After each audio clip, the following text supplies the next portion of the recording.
All right, California wildfires, they've made progress in getting that massive Eaton Fire to more than 50% contained now. I'm so thankful to be able to report that. Unfortunately, though, there's a new threat in the LA area, landslides. National Guard checkpoints are now set up to keep people out of evacuation zones where many dangers remain.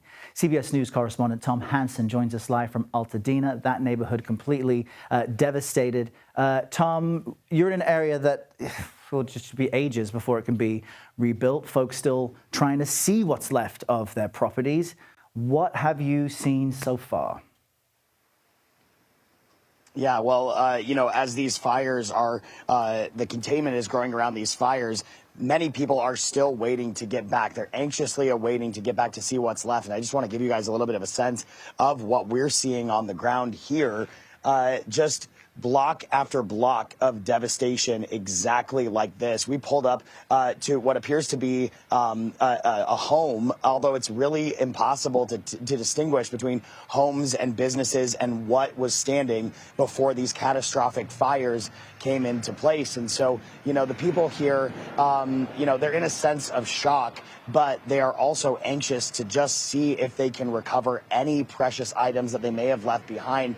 And that's not even a factor in the people who were lucky enough to have their homes untouched by the flames. These wildfires are fickle, and so you might have blocks of devastation and then a home that's standing. CBS spoke to one homeowner.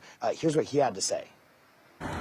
From what I could see, every house is burnt down on my block, except for my house.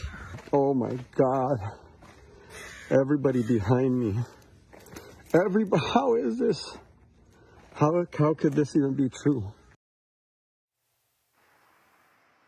And so, as you heard, the subtext there's a little bit of survivor's guilt, if you will, for the people who have their homes still standing. But it does beg the question, Errol, what they're going to come back to, because even if the homes are still standing, the structural integrity may be compromised. And of course, there are so many toxins in the air from the paint and the heavy metals that burned up all around. I can tell you, this is day 10 for me covering these wildfires. It still smells like a bonfire here, and there is no plume of smoke in sight.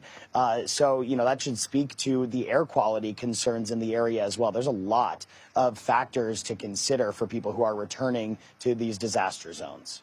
Yeah, Tom, you make such a good point. There are the physical issues, the psychological issues from people being completely uprooted and witnessing this. And that's if you were lucky enough to get out. We appreciate your underground reporting. Do take care of yourself and the team.